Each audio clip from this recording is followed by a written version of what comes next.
ہر شہر میں ہمارے خلاف ریلی نکالو، مجھے لاکھوں بار مرد آباد کہو، مگر میں صدیق اکبر کو تمہیں بھونکنے نہیں دوں گا۔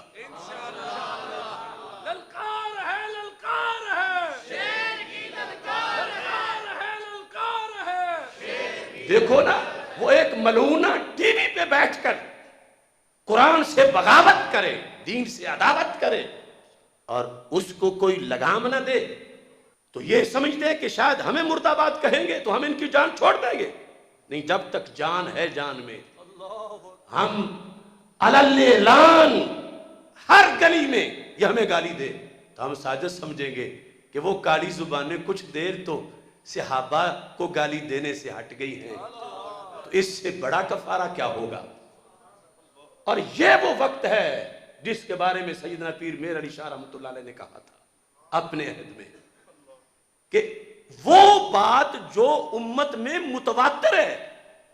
یعنی میں نے کہا اور میں مبالغہ نہیں کر رہا، مجھے اگر سپریم کورٹ میں کہیں گے، کسی چینل پہ کہیں گے، میں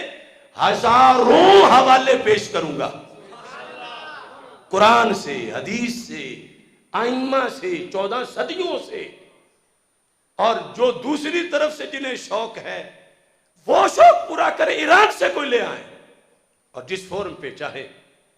ان کا بھی چیلنج میں نے قبول کر لیا ہے،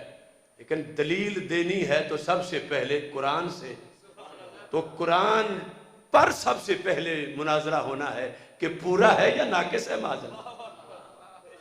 بدلا ہوا ہے یا نہیں بدلا ہوا۔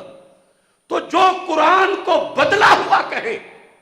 وہ کس منہ سے ہمارے مقابلے میں آئے؟ پہلے ایمان بالقرآن تو لے آئے، اور ہمارے پاس ان کے سینکڑوں حوالہ جات ہیں۔ وہ قرآن جس کا ایک لفظ بدلا ہوا، حرف بدلا ہوا کوئی کہے تو کافر ہوتا ہے۔ انہوں نے اتنی موٹی کتابیں لکھی ہوئی، ان کے بڑوں نے عربی میں کہ قرآن سارا ہی بدلا ہوا ہے، اور اصل آنا ہی تھا جب امام مہدی آئیں گے۔ تو ایسے ماحول میں پیر میر علی شاہ رحمۃ اللہ علیہ نے کہا تھا، جب لوگوں نے کہا کہ پیر صاحب ان باتوں میں نہ ہو، فقیر جو ہیں وہ باس مباحثہ نہیں کرتے، تو پیر میر علی شاہ صاحب نے کہا مجھ سے ایسی بے غیرت فقیری نہیں ہوتی۔ تو میں بھی برملا کہہ رہا ہوں، مجھے مرد آباد کہو، ہائے ہائے کہو، میرے پتلے جلاؤ، مجھے گولیاں مارو، میں انشاءاللہ آخری سانس تک مجھ سے ایسی بے غیرت مولویت نہیں ہوتی۔